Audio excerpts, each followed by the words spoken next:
la tête haute, comme si de rien n'était.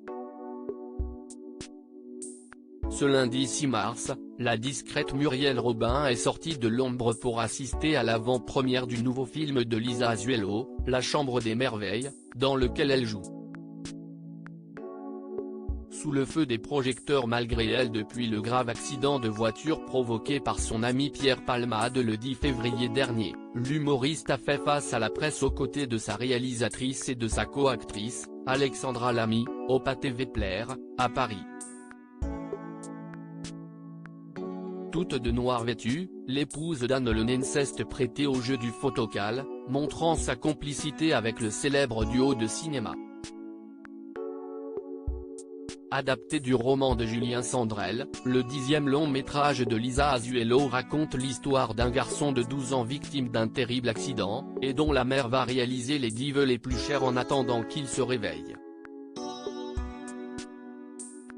En salle le 15 mars prochain, ce drame est l'un des plus attendus de ce début d'année 2023. Soutenue par sa femme dans les coulisses de cette grande soirée, Muriel Robin n'a fait aucun commentaire sur l'affaire Palmade malgré les nombreuses spéculations circulant au sujet de sa relation tendue avec le comédien de 54 ans, dont la détention provisoire a été levée pour raison de santé.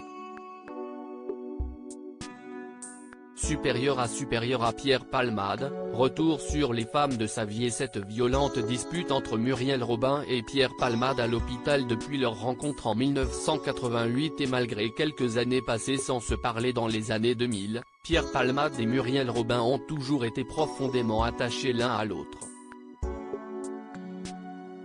Le considérant comme son fils, l'humoriste de 67 ans a toujours pris soin de son protégé, tentant à de nombreuses reprises de l'éloigner de ses démons. Mais l'accident provoqué par son grand ami en Seine-et-Marne, alors qu'il était sous l'emprise de cocaïne, a particulièrement bouleversé la réalisatrice de I Love You Coiffure. Muriel Robin, ainsi que Claire, l'une des sœurs de Pierre Palmade, aurait d'ailleurs cessé de lui rendre visite à l'hôpital après une altercation. Il s'est violemment disputé avec elle 2 jours après l'accident, a ainsi confié un proche du mis en examen dans les colonnes de Voici, le 24 février. Très en colère contre son ex-acolyte de scène, l'actrice l'aurait notamment traité d'assassin, a indiqué cette même source à nos confrères.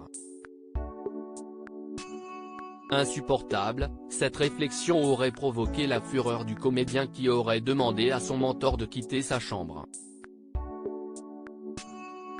Ils ne se sont plus revus, avait alors précisé l'informateur au magazine.